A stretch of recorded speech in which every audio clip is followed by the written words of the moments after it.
Hi everyone, blessed day. I'm Carlos Padilla, servant of God. Join me as we digest the Word of God today. Welcome to my YouTube channel. Tuloy kayo.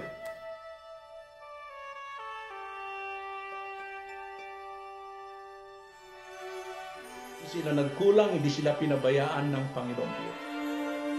Time to meditate on the goodness of God and listen to Him.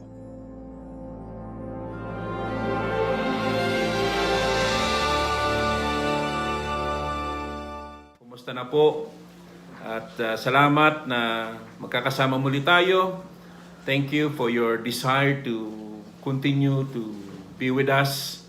Your heart's desire to know more about God and as He nurtures us in our faith. At sa umagang ito ay patuloy na muli pagpalain tayo sa Kanyang salita. Sa panahon po ng kalagayan natin worldwide ay patuloy na ninanais ng Diyos na pagtibayin ang ating ugnayan sa Kanya. At ang pag-uusapan natin ngayon ay paano pagtitibayin ng Diyos ang ating pananampalataya sa Kanya. At bagong lahat po ay manalangin po muna tayo saglit. Join me as we pray and seek the guidance of the Holy Spirit so that we will fully understand, comprehend yung Kanyang mensahe sa atin. Father God, thank you for your presence. Thank you for your greatness in our lives, your overflowing grace. Nandito muli kami dahil sa inyong grasya, sa inyong pagpapala. Salamat sa good health at salamat na iningatan mo kami for the past days of this week. And once again, we are here, nagkakaisa upang hayag po ang aming taos-pusong papuri at pasalamat sa iyo. At dalangin ko, O God, na bawat isa sa amin na nakalaan sa oras na igugulin para sa worship na ito, sa pakikinig ng mga salita mo, saan man dako na marating ang virtual meeting na ito, virtual worship na ito, inyo pong pagpalain ang kanilang buhay, ang kanilang pananampalataya na tumibay pa, palaguin mo sila sa kanilang spiritual life, at magkaisa po kami na maging matatag at manatili sa iyo. Salamat, Panginoon, sa inyong presensya through your Holy Spirit. We continue to acknowledge the true teacher right now. Once again, is the Holy Spirit. Dalangin ko, Panginoon, na muli ay gamitin mo ko bilang inyong instrumento na maghahayag ng mga salita mo. At sa aming pagpapatuloy, salamat po na marami sa time muli, yung kagalakan na meron kami na we could commune with you, to listen to your words as you continue to encourage us, inspire us the more. At sa aming pagpapatuloy, yakapin mo kami, yapusin mo kami, pagharian mo kami, Panginoon. Salamat po sa pangalan ni Jesus. Amen. Ang ating pong tatalakayin at pag-uusapan na naihanda ng Diyos ay hindi na po bago sa atin. Kung tayo po ay mananampalataya sa Diyos, ito po ay pinapagtitibay lang ng Panginoon Diyos yung ating pananampalataya. At nabasa nga kanina, napakaliwanag po sa salin ng Tagalog sa 2 Peter chapter 1 verses 3 to 11, at napaloob po doon yung ating pag-uusapan. At ang pamagat ng ating ang mensahe ay everything you need for life. Pagka life po ang pinag-uusapan, buhay, ay mayroon pong nakapaloob dito sa salitang life. Life ay kailangan lumago. Yung buhay na salita ay lakip neto ay kailangan lumalagong buhay. So everything you need for life, meaning yung growth ng ating relasyon sa Diyos, spiritual life, especially sa ating pananampalataya. Nais ko kayong batiin, mapuspos nawa kayo ng pagpapala at kapayapaan ng Diyos dahil sa inyong pagkakilala sa Kanya at sa ating Panginoong Jesus. pagpalang umaga at advance blessing for the whole day for each one of us. At tunay nga na sa panahon ng araw-araw nating pakikibaka sa buhay na ito, marami tayong tinitignan, iniisip to survive. At marami tayong mga kinukonsider sa isip, sa puso na gagawin. After exhausting everything, our plans, desires, daily, at the end of everything, sa Panginoon Diyos pa rin tayo hahantong sa Kanyang protection, sa Kanyang provision, at sa Kanyang pag-aaruga sa atin. Brothers and sisters, napakabuti ang Diyos.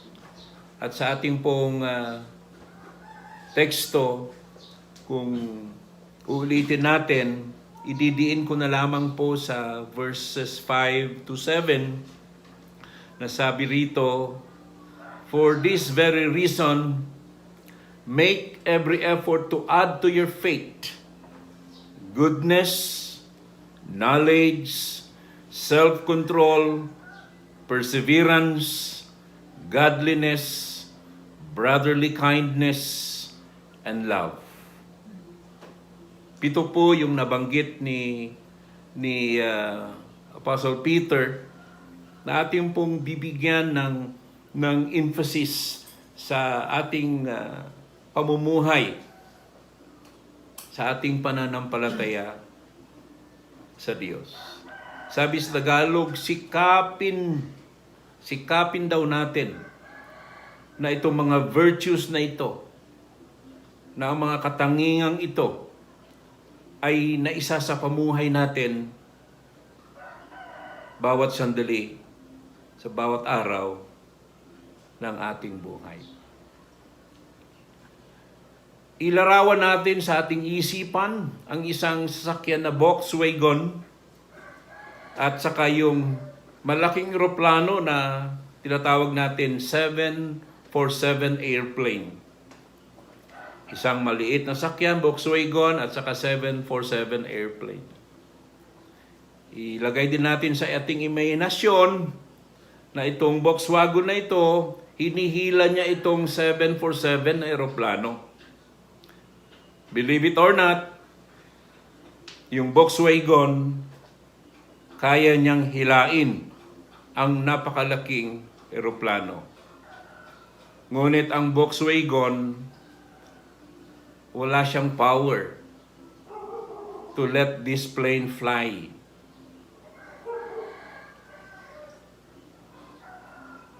I-relate natin sa ating Christian life.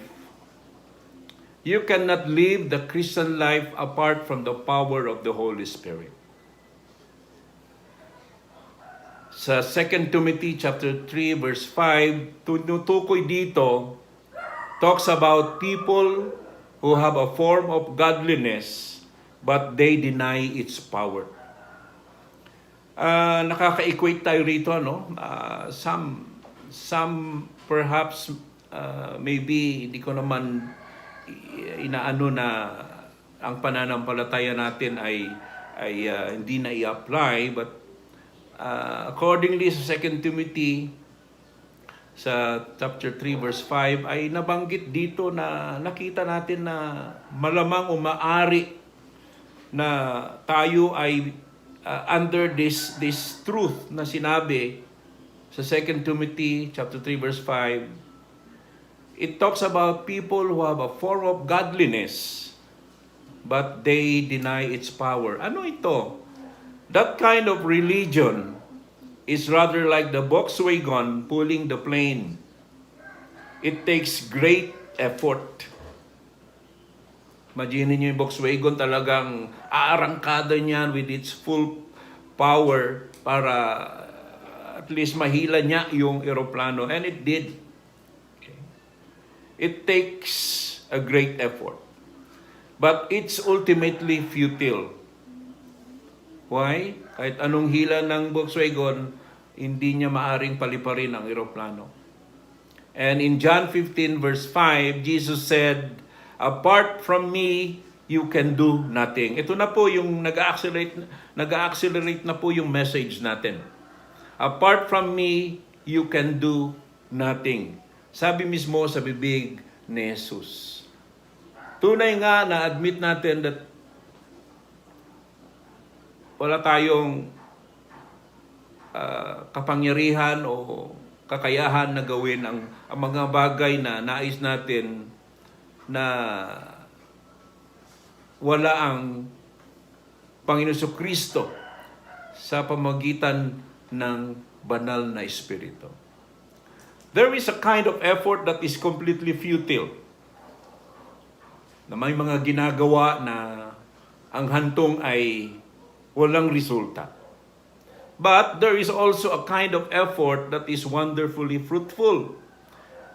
And that is what Peter is talking about here. Nung sinabi niya sa verse 5 sa ating text, "For this very reason," in-emphasize niya dito ni Peter, "For this very reason," sa Tagalog, dahil dito. In the light of the gospel, at nabasa natin sa verses 3 and 4, because you participate in the divine nature and Christ has released you from Satan's chain, yung nakibahagi tayo sa katangian ng Diyos, kabutihan ng Diyos, at alalahanin natin na tayo po ay pinalaya na sa tanikalan ng dyablo, sa kasalanan na formerly nabuhay natin. Indeed, we or you are in a position to act. So this very reason, sabi niya, napaloob yung katangian na 7, yung kabutihang asal, yung kaalaman, yung pagsupil sa sarili, katatagan, kabanalan, pagmamalasakit sa kapatid, at pag-ibig. Ito po yung napaloob na katangian na we are in the position to act of all these virtues na kailangan sa ating pananampalataya ay naisasagawa ito o naisa sa pamuhay. Hindi lang one at a time, kundi makikita natin mamaya na hindi mo pwedeng isagawa muna yung goodness today, tomorrow, yung brotherly kindness, the following day would be perseverance. Hindi po pwede.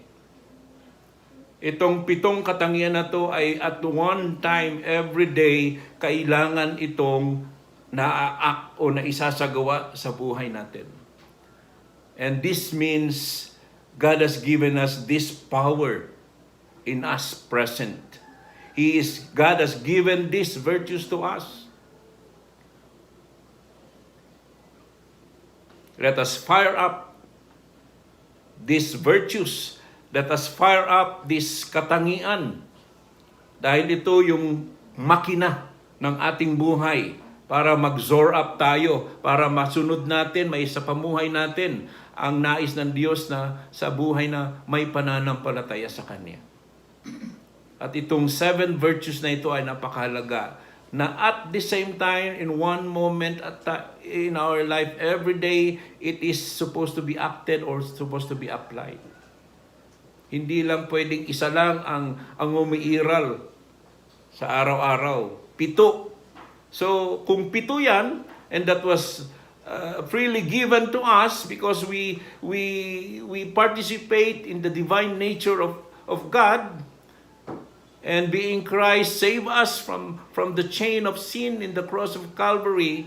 So this power are given to us daily for us to grow.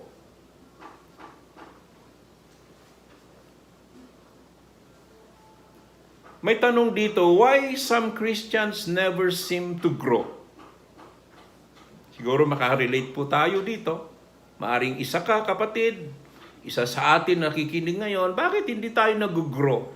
Ano kayang dahilan? And yet we declare and we profess that we are Christians, that we are believers. Bakit parang matumal ang paglago? Parang tila baga ginagawa mo na lahat ng effort and everything, but or sometimes nagiging negligent tayo, na kampante na lang tayo, na Kristiyano tayo, and we are not doing anything to grow.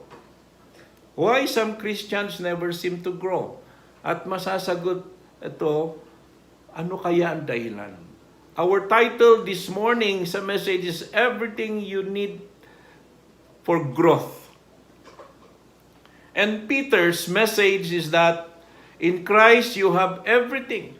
As a believer, sabi ni Pedro, kay Kristo we have everything. Meron tayong lahat ng katangian para manatili tayo makapamuhay na matatag sa ating pananampalataya. Para lumago tayo sa ating pananampalataya. Sabi ni Pedro, in Christ you have everything you need for thriving.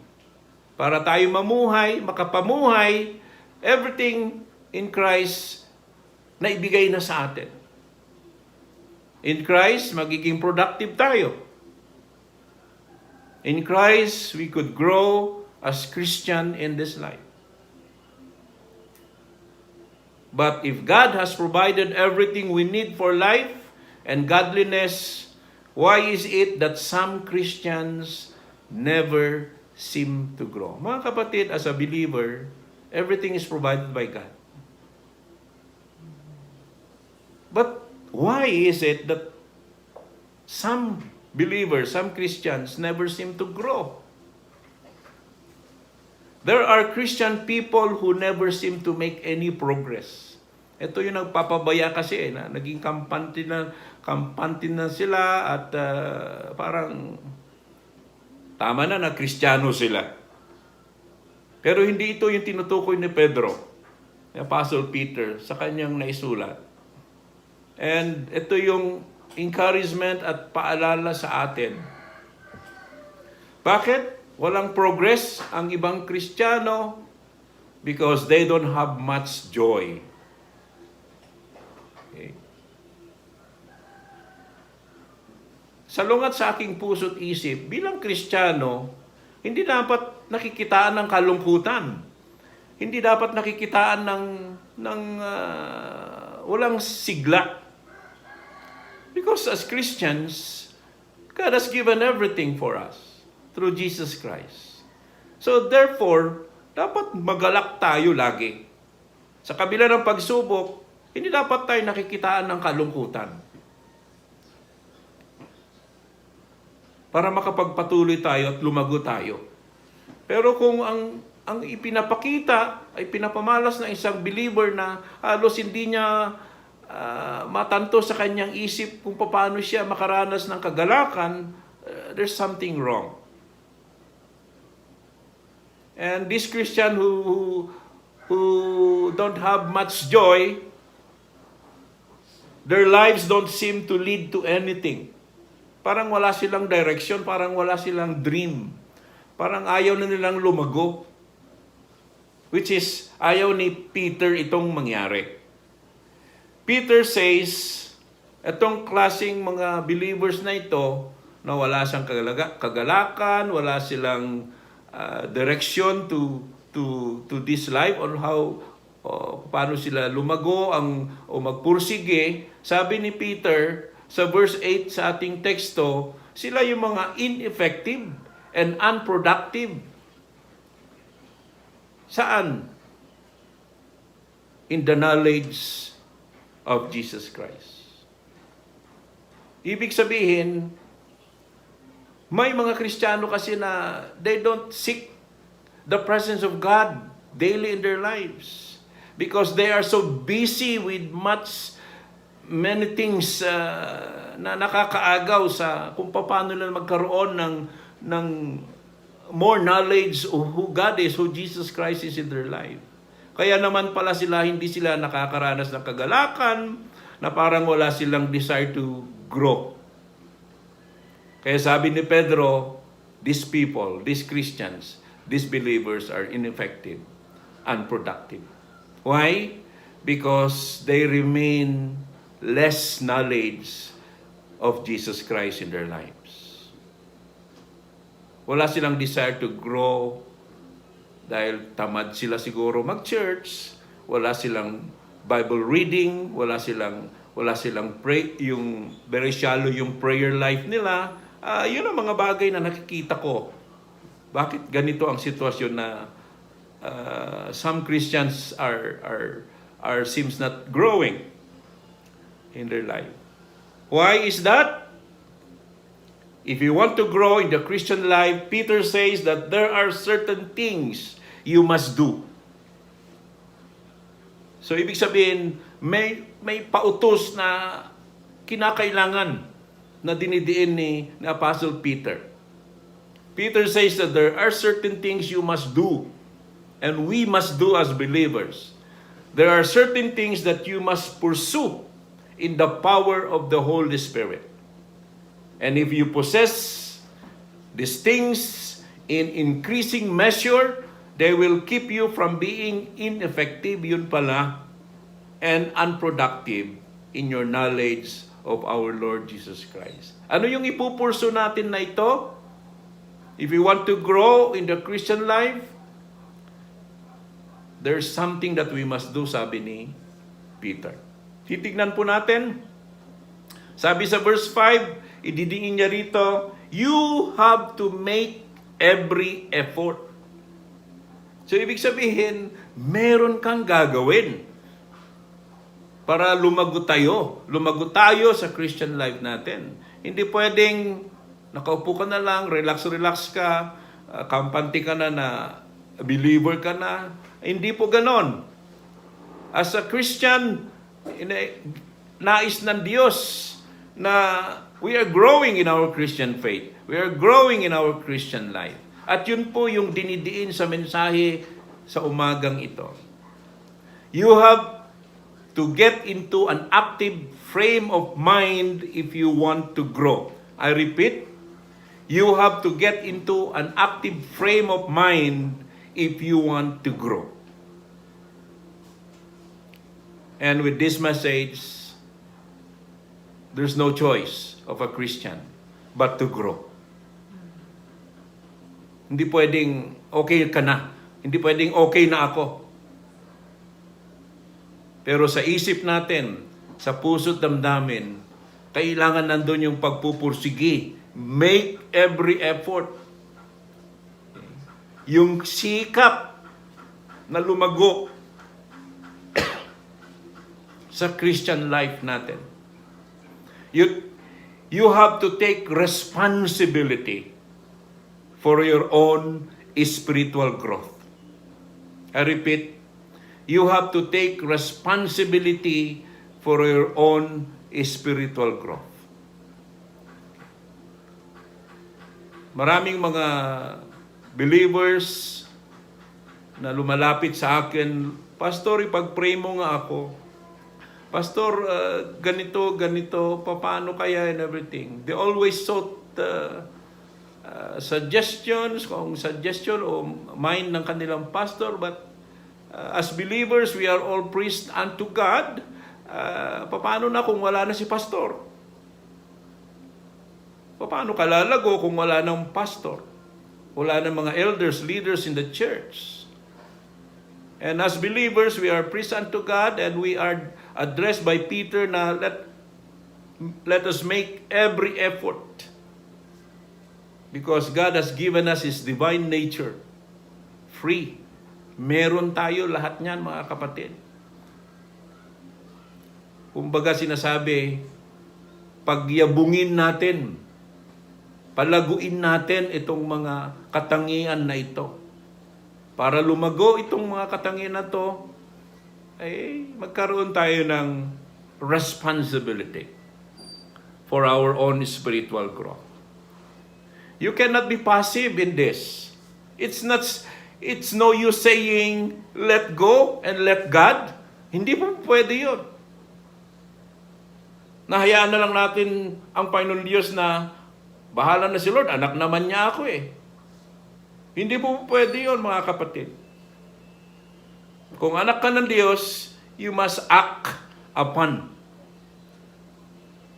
You must make every effort. Nandun yung pagsisikap. Okay? A part of your discipline. And that's the opposite of what Peter says here. There are certain things that God has called you to pursue. And Peter tells us what they are. Notice how Peter brings together God's Word.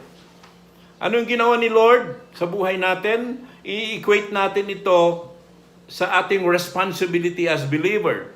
Notice how Peter brings together God's work and our responsibility. Anong ginawa ng Panginoon Diyos? God calls us. Second, God saves us. And thirdly, God gives us everything that we need for life and godliness. So provided everything. Yun ang trinabaho ni Lord sa buhay natin. So there's no reason na hindi tayo lalago. There's no reason na hindi tayo magpupursigi para lumago sa ating spiritual life. Sa Christian growth natin. Yet, at the same time, if this were given to us, as we participate in the divine nature of God, at the same time with these given virtues, He calls us to act upon them. Ano yung pitong yan? Yung katangian, yung kabutihang asal. Let us act upon this every day. And at the same time, with the remaining 6 more, yung knowledge, yung kaalaman, yung perseverance, pagsupil sa sarili, yung perseverance, yung godliness, yung kabanalan, at yung pagmamalasakit sa kapatid o sa kapwa, at ang pag-ibig o pagmamahal sa iba. Let us act upon this every day. Dapat present ito na isasagawa natin bilang Kristiyano. For this very reason, add to your faith goodness, yung kabutihang asal, yung kaalaman tungkol sa Diyos, at yung self-control, yung pagsupil sa sarili. Napakahalaga po ito araw-araw, mga kapatid. I would like to add more illustration. Si Dr. Martin Lloyd-Jones has a helpful illustration from the world of farming. Yung pagsasaka, farming.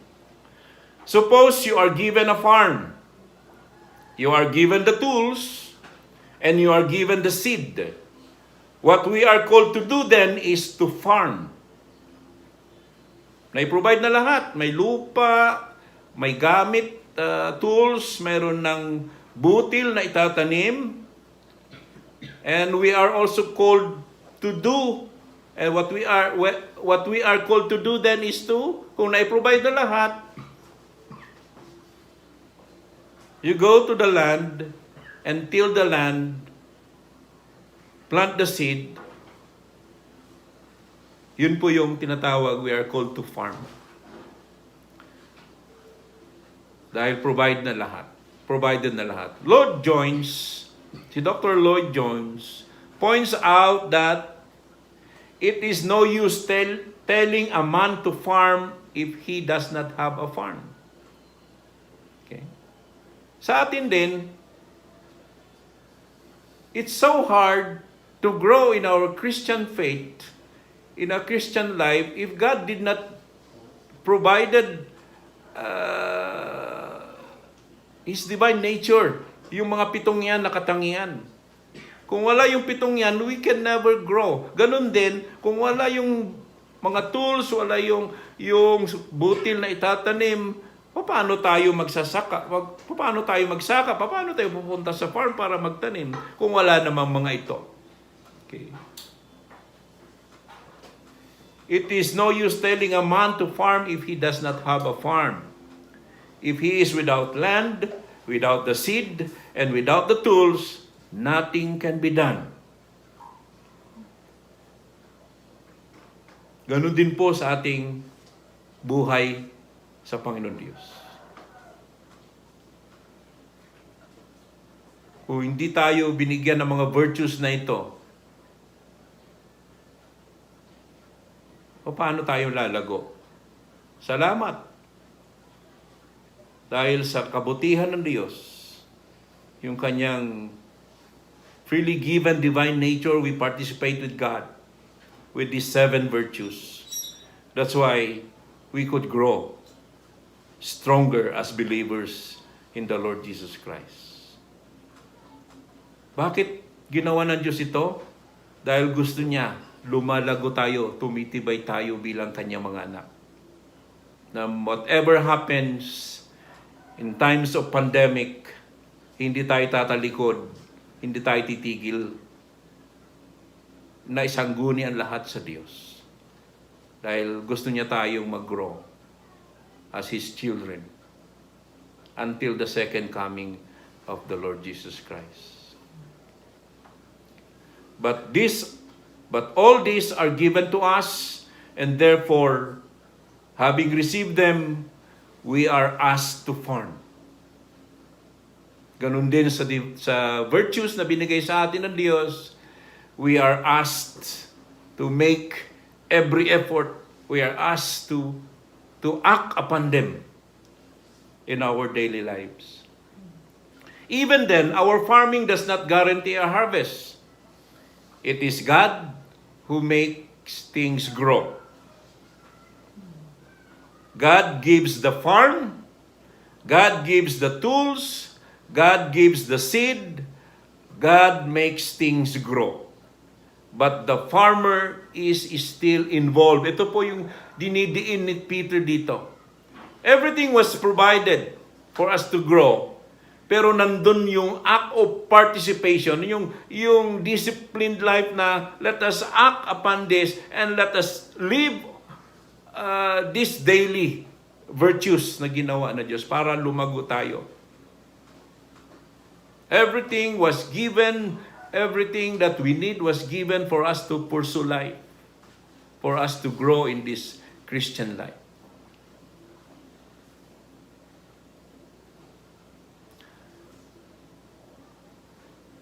There is something for Him to do. Binigyan tayo ng Diyos para meron tayong gagawin. Para lumago tayo. Kung hindi natin gagawin ito, kagaya ng farmer, pinrovide na lahat, okay?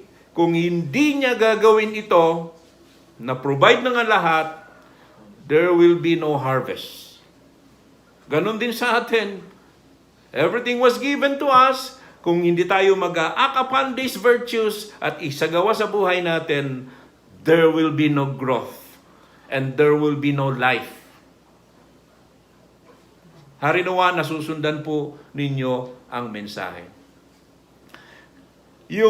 Meron tayong titignan sa 7 katangian na to, yung virtues na ito, i-equate natin o titignan natin that these are 7 life pursuits. Ibig sabihin, ito dapat yung isinasagawa natin. Ito dapat yung pinupurso natin araw-araw sa buhay natin. For this very reason, ulitin ko sa verses 5 to 7, make every effort to add to your faith goodness, knowledge, self-control, perseverance, godliness, brotherly kindness, and love. Ito po yung 7 life pursuits. Ito po yung araw-araw dapat na katuparan natin. Mahirap? Mahirap po. But this message shall encourage us na let us dwell into it every day. So i-memorize po natin ang verses 5 to 7. At baunin natin ito araw-araw when we start the day's chores para lumago tayo at may sakatuparan ito. Ma-practice po natin ito, and definitely we will be fruitful. As farmer, we could have a harvest. Here are 7 virtues that we are to pursue vigorously in the power of the Holy Spirit. The list is similar to the fruit of the Spirit in Galatians. If you happen and know what is in Galatians chapter 5, verses 22 to 23, may similarity ito. But Peter's emphasis is on our effort to actively pursue these things. Ito po yung kay Peter na naisulat sa Galatians, kung ikumpara natin, pero dito sa 2 Peter chapter 1 verses 3 to 11 or 5 to 7, ang emphasis ni Peter dito is our effort, our active effort to pursue these things. Make every effort to add these things to your faith. Sa ating pananampalataya, sabi ni Peter, make every effort to add these 7 virtues to our faith as we live by faith every day. Let go after them, sabi ni Peter. Make them your own. You are not in the position of the Volkswagen trying to pull the plane. Imposible po yun. That's futile act of effort. God has given you power. God has given us this power, these virtues. Now, stretch yourself, brothers, out in the pursuit of these things. Ito po yung pang-araw-araw na sikapin natin, na mayroong kagalakan na isagawa sa buhay natin. In summary, many believers want an abundance of God's grace and peace. Am I right? Yes. But they are unwilling to put forth the effort to get to know Him better. Nabanggit ko nila through Bible studies, Bible reading, devotion, and prayer at that. To enjoy the privileges God offers us freely, we must grow in our knowledge of God and Jesus our Lord.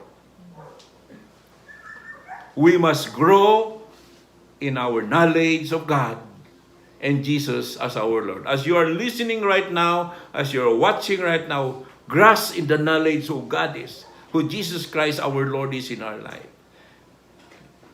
And that is the greatest purpose why God created us as a physical and spiritual being. Okay. To pursue in the knowledge of God and of our Lord Jesus Christ. Dahil dito lang tayo tiyak na lalago, titibay, at magiging productive, magiging fruitful sa buhay nito sa kabila na maraming hamon na nakapalibot sa atin araw-araw. The power to lead a godly life comes from God. It doesn't come from us. It all comes from the power of God. Because we don't have the resources to be truly godly. Okay? Ulitin ko, because we don't have the resources to be truly godly. God allows us to share His divine nature. Ito maganda na makita natin that God allows us to share His divine nature. Gusto niyang maging bahagi tayo, makaparticipate tayo sa kanyang katangian in order to keep us from sin and help us live for Him. Ito yung point na isa pa. Kaya tayo ay sinasabihan ni Peter na let's make every effort to pursue these 7 virtues para hindi tayo masumpungan ng Diyos na sa araw-araw ay nakakaligtaan natin na maging kaaya-aya sa Diyos para hindi tayo magkasala. At nais ng Diyos na tunay nga na araw-araw, because of these virtues, ay tunay na masasabi natin, after the day, we have lived the fullness of life in the Lord. Na hindi nasayang isang araw, hindi napawalang saysay ang isang araw, na nag-effort tayo, pagod tayo, na para bagang, anong nangyari? If we have these virtues, we live it out every day, masasabi natin, pag-uwi natin sa bahay, pagod man tayo physically, mentally, emotionally, masasabi natin, thank you, Lord.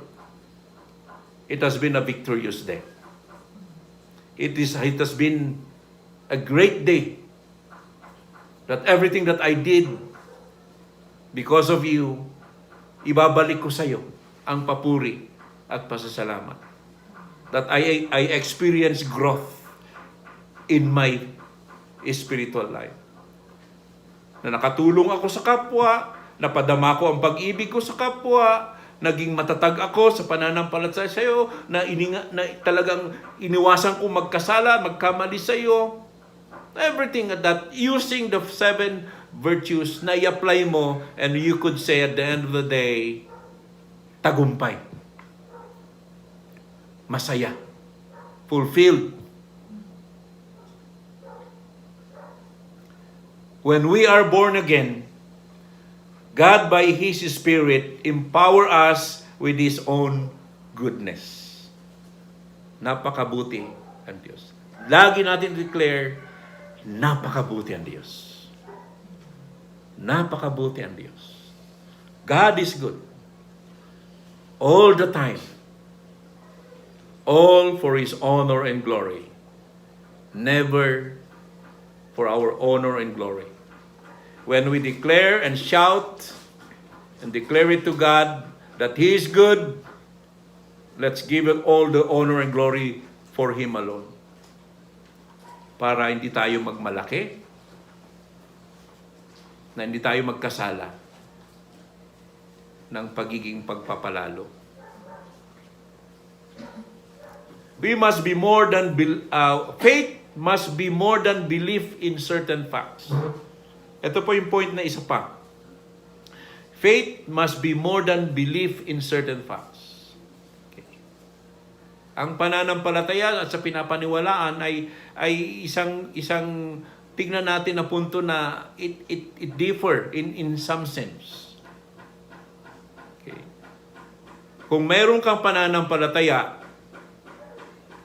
kailangan makita sa gawa.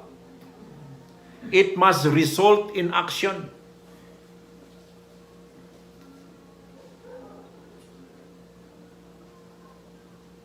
Growth in Christian character.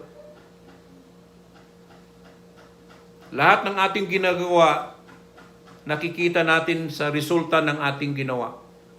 God glorifying, edifying sa kapwa, alam mo na ang ginawa mo ay kalugod-lugod sa Diyos. Dahil sa iyong pananampalataya. Nakikita mo na nababago yung Christian character mo. Nababago yung iyong character mo. And added pa dito is naprapractice mo yung moral discipline. At kung naisasagawa natin ito, definitely, we will not fade away. Nakagaya nung sinabi sa verse 8, okay, ineffective, unproductive. Peter lists several of faith's action. Learning to know God better. Yung 7 yun po yung faith's action na sinasabi ni Pedro. Nakapaloob dito, with these 5 virtues, nandun yung learning to know God better.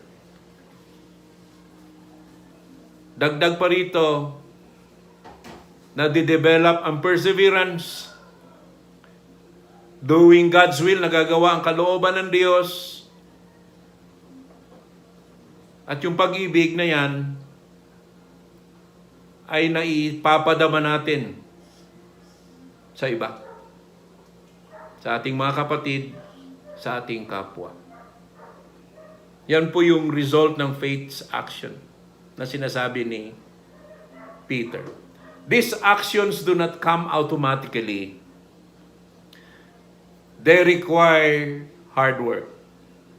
Let us admit, brothers and sisters, yung pagiging mapagmahal sa kapwa,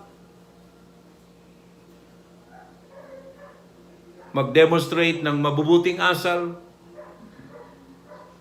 at yung mga iba pa, it doesn't come automatically, or it seems like mahirap gawin. Kaya it requires hard work. Kaya sabi rito, dinidiin, sikapin. Make every effort.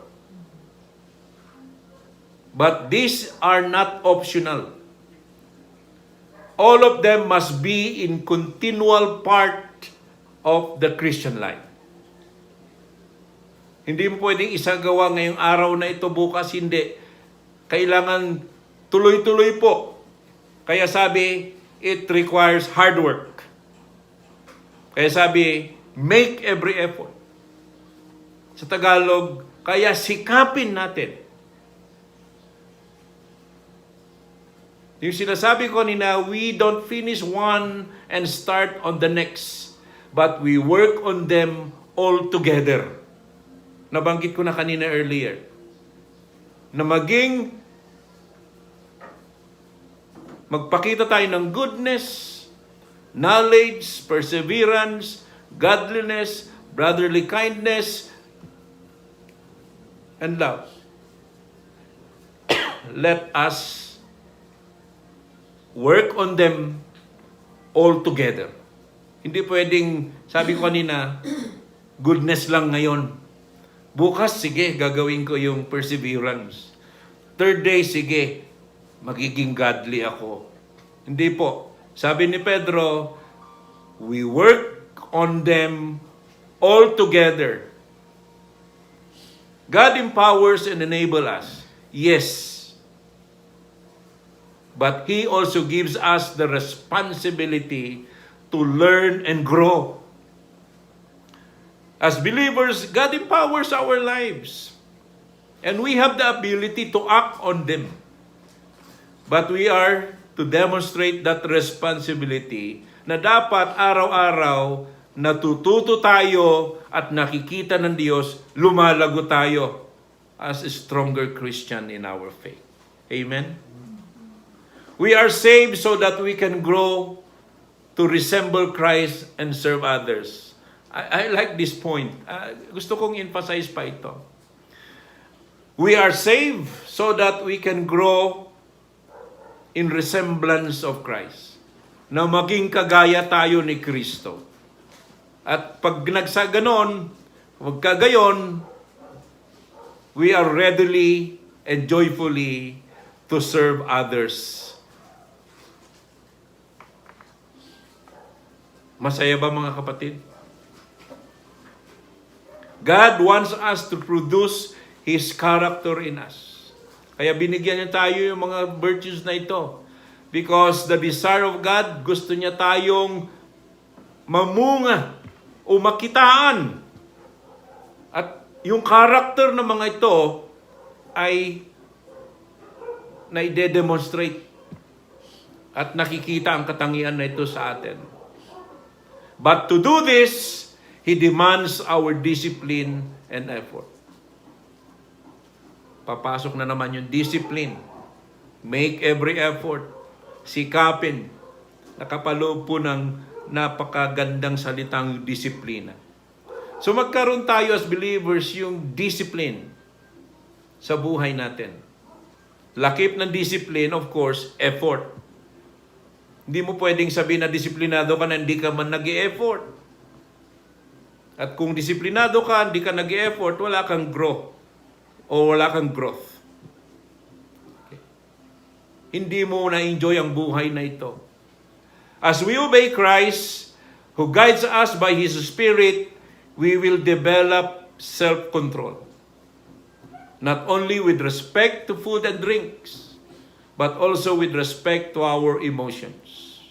As we obey Christ, who guides us by His Spirit,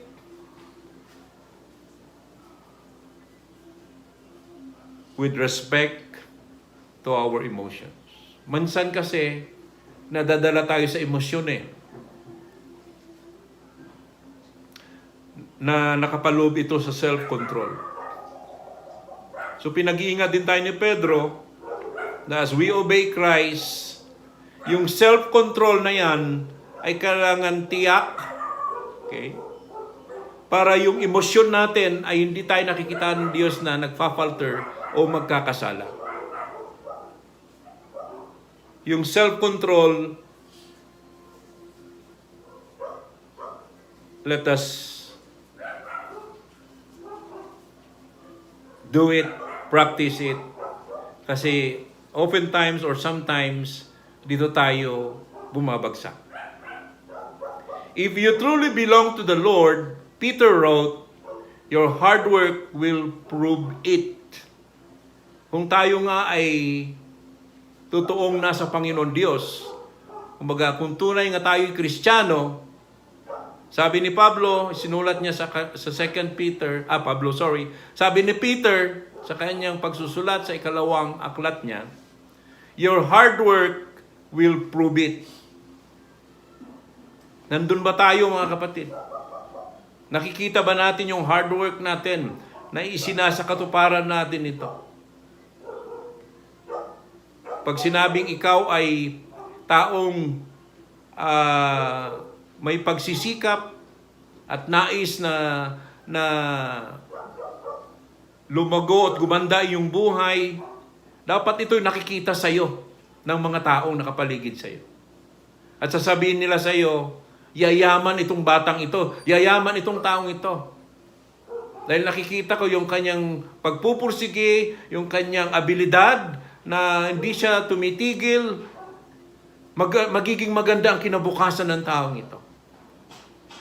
Ganun din sa atin as believers, dapat nakikita yung pagpupursigi na ito.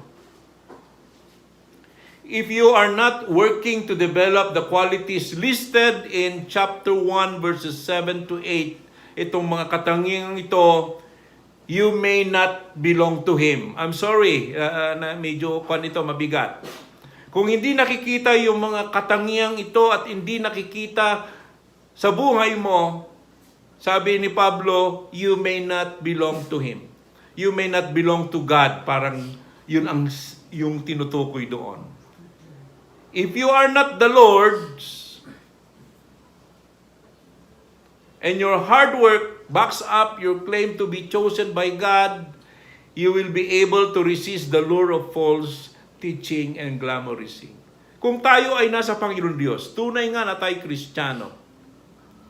Okay. At naipapakita natin yung pagpupursigi natin na isa pamuhay ang mga katangiang ito. As we claim that we are chosen by God, as children of God, we could definitely resist from the lure of sin. Yung false teaching ay makikita natin, mapapaghandaan natin, at yung pag-imbita ng kasalanan na nakapaligid sa atin araw-araw, mapapagtagumpayan po natin lahat ito. If we are truly working to develop these qualities na naisulat ni Peter. What does your life say about your faith? We will end to this question. What does your life say about your faith? Mga kapatid, sa mga narinig nyo, nandun yung mga kasagutan. Pero ngayon, as you are watching, listening to this message, the last question of God is, what does your life say about your faith. Nakikita ba ang pananampalataya sa buhay mo? Nakikita ba yung mga virtues na ito sa buhay mo, kapatid? At yun po, umaasa ang Diyos na imo-monitor niya tayo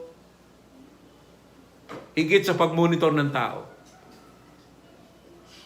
Sa Diyos, ine-expect niya ang lahat ng ito na gusto niya tayong lumago. How much more sa atin? How much more na isang kapatid titignan mo, lumalago ba siya o hindi? Kaya itong message na ito ay paalalahanan ng bawat isa. And God is now instilling, encouraging us, and reminding us what we need for this life is we participate in the divine nature of God that was freely given to us. Ito mga virtues na ito kasi ito yung power ng engine for us to grow as Christians in this life with the Lord.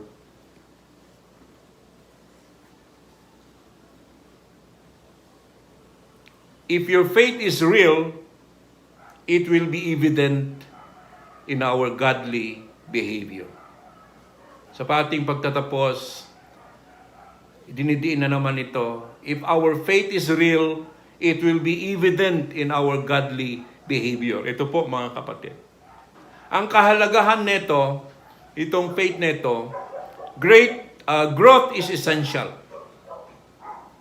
Hindi pwedeng isang tabi ang paglago.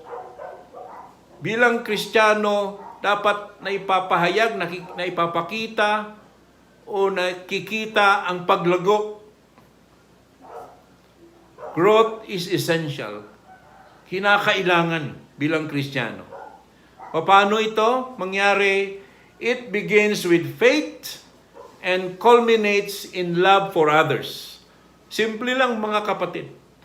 Do we love other people? Do we love the brethren?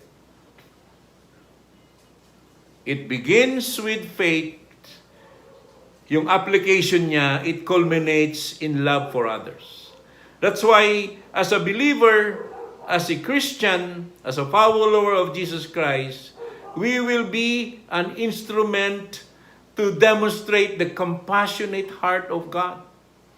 Because of our faith, living out the seven virtues, yung katangian na yan, yung last na sinabi, love.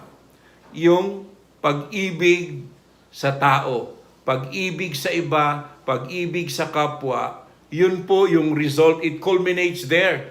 Starts from the faith, goodness, 7 na yan, kabutihang asal, kaalaman, pagsupil sa sarili, katatagan, kabanalan, pagmamalasakit sa kapatid, at pag-ibig. Yan po yung mga bagay na makitaan sa atin. To keep on growing, we need to know God.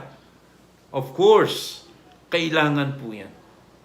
For us to keep on going in this life, we need to know God.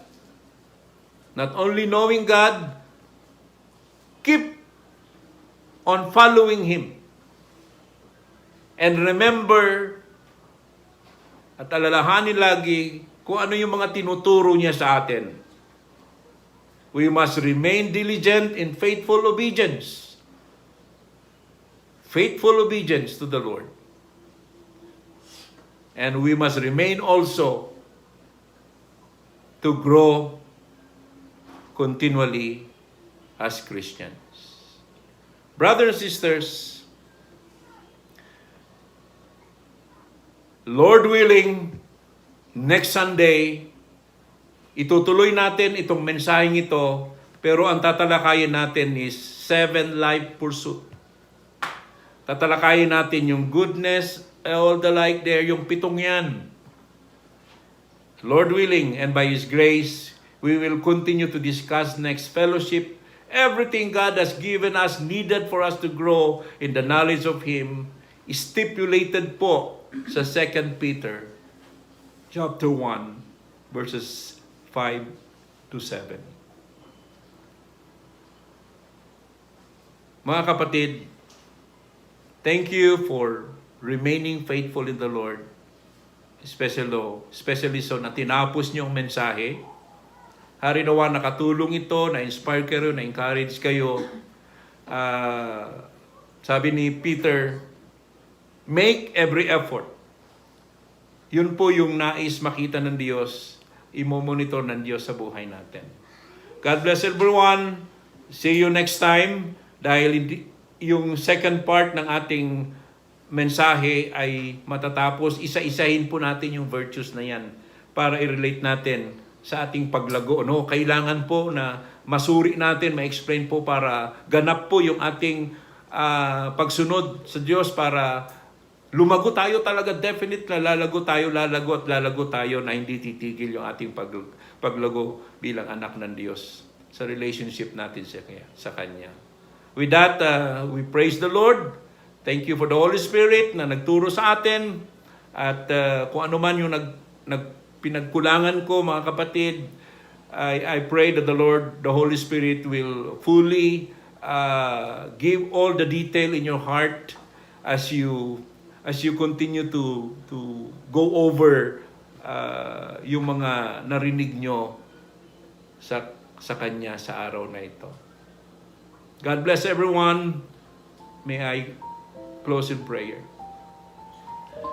Gracious Father, thank you for giving us and letting us know to participating in your divine nature. Thank you for giving us everything for us to grow. Thank you for your love. Thank you for your goodness. Na nandun yung nais mo na kagamit-gamit mo kami.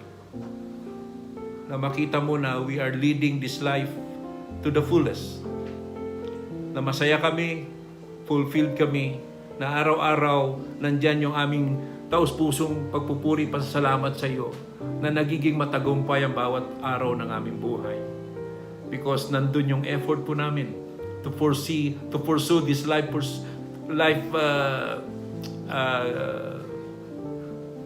virtues na binigay mo sa amin. Na nandiyan kami lagi na nagpa-participate sa inyong presensya. Father God, i-bless mo ang mensahe mo sa puso ng karamihan na kapanood, nakapakanig, at i-bless mo nawa makita mo yung impact, yung result ng message mo ngayon for everyone else of us. Thank you, Father God.